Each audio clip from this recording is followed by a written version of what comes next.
Salut à tous, je suis Eldour Le Yang, je ne me présente plus. Euh,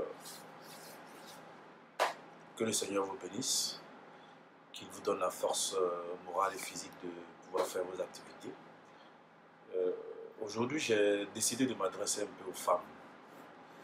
J'ai décidé de m'adresser aux femmes parce que aujourd'hui, il y a beaucoup de femmes qui vivent dans la détresse. Il y a beaucoup de femmes qui vivent dans la déprime, qui ont peut-être même souvent envie de se suicider. Pourquoi? Parce que nous les hommes, je dis nous les hommes parce que je suis homme, donc je me mets dans ce que je dis. Parce que nous les hommes, on est souvent méchants avec ces femmes-là. Méchants pourquoi? Méchants parce que on ne les considère pas comme des êtres vivants. Souvent même, il y a des hommes qui les assimilent à des animaux. J'aimerais donner des conseils à mes frères hommes pour leur dire que la femme, c'est la mère de nos enfants. La femme, même si vous n'avez pas encore d'enfant, c'est l'enfant aussi de quelqu'un d'autre. Donc si tu as décidé de vivre avec l'enfant de quelqu'un d'autre, tu te dois de respecter cet enfant-là. Parce que son père ne te l'a pas donné pour que tu puisses en faire un objet sexuel ou un objet d'ameublement de ta maison. La femme n'est pas un meuble de maison. La femme est là pour t'épauler. La femme est là pour t'aider. Certains pensent que parler avec leur femme, faire des projets avec leur femme, leur dire voilà ce que je veux qu'on fasse, voilà ce que... Mais ça motive la femme. Ça lui donne cette envie-là de rester dans le foyer.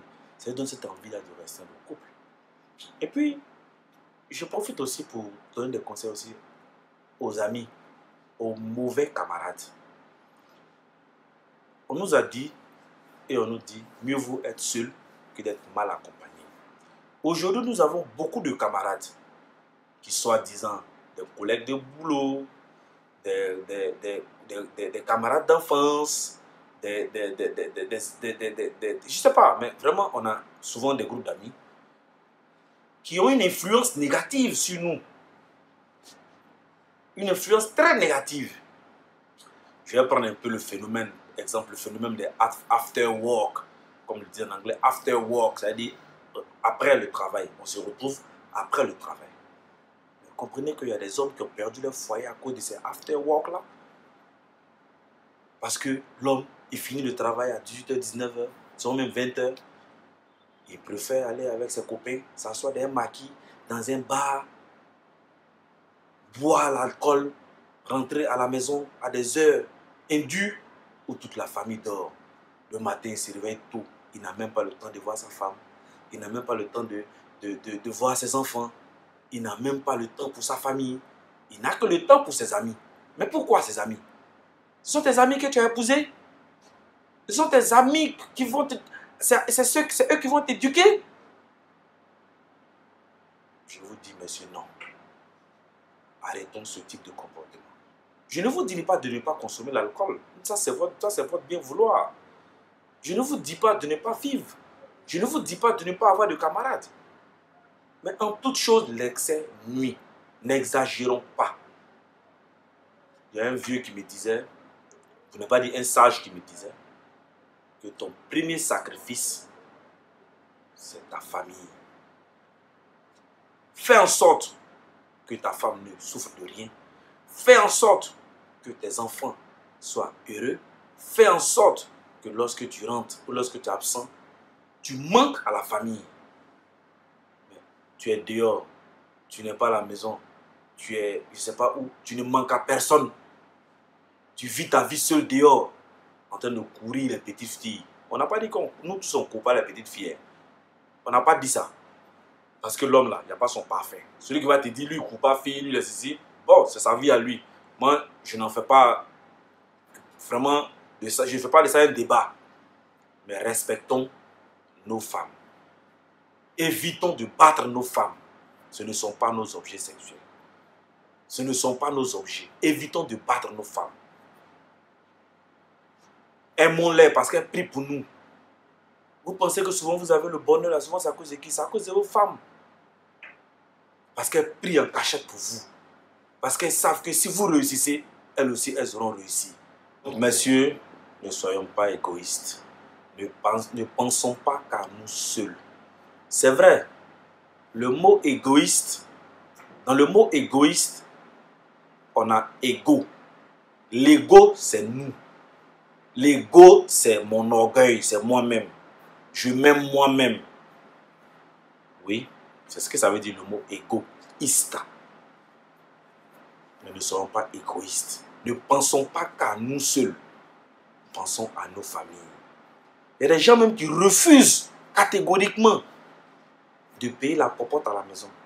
Mais pourtant, dehors, ils payent des casiers de bière. Ils font la fête. C'est des maîtres. C'est des dieux dehors. Mais chez eux à la maison, souvent, il n'y a même pas un tabouret pour s'asseoir. Je vous dis, merci, c'est méchant. Si vous pouvez encore changer, changez. Ce n'est pas forcé. Ce n'est pas obligé. On ne t'a pas obligé d'aller prendre une femme. Mais quand tu la prends pour la mettre chez toi, mais occupe-toi d'elle. Si tu ne veux pas, on ne t'oblige pas de la prendre. Tu la laisses chez ses parents. Est-ce qu'on t'a obligé à te marier? Est-ce qu'on t'a obligé à vivre avec une femme? Mais tu n'as pas envie de vivre avec une femme, tu vis seul. On connaît des gens qui ont vécu seuls. Mais quand tu décides de partager ta vie avec quelqu'un, mais partage ta vie complètement avec la personne. Et sois sérieux dans ce que tu fais. Donc vraiment, c'est le coup de cœur que je voulais donner à nous les hommes, que je voulais partager avec vous aussi, qui m'écoutez. C'est vrai, mon discours va pas vous plaire, ça c'est clair. Mais au moins, voilà quoi. Si ça peut impacter sur vous, pour que vous puissiez changer, vraiment changer.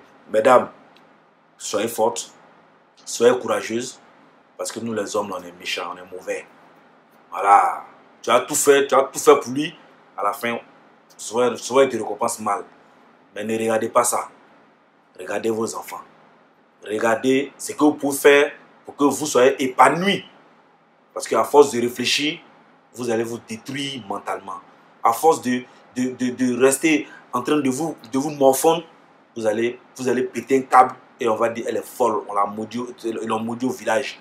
Or, ce n'est pas le village, c'est parce qu'elle est déprimée. C'est parce qu'elle n'a plus d'espoir. C'est parce qu'elle se dit que tout est fichu pour elle. Elle traverse la vie. Elle ne vit plus.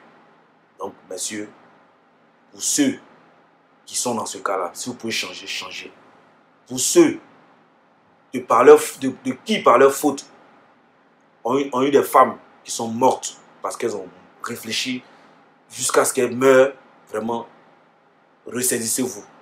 Et les femmes qui pleurent la nuit en cachette, les femmes qui pleurent parce qu'elles ne sont pas heureuses, ressaisissez-vous. La décision vient de vous. Remettez-vous sur le train de la vie et vous allez voir que beaucoup de choses changeront dans votre vie. Donc, mesdames, vraiment beaucoup de courage à vous. Vraiment que Dieu vous fortifie, que Dieu vous accorde tout l'amour qu'il a donné à la mère Marie pour mettre Jésus au monde, qu'il a donné à la mère du prophète Mahomet pour le mettre au monde, parce que c'est ceux-là nos messagers, c'est ceux-là qui nous apportent la bonne parole sur terre. Donc vraiment, je vous demande de vous confier à ceux-là, et c'est ceux-là qui vont vous guérir.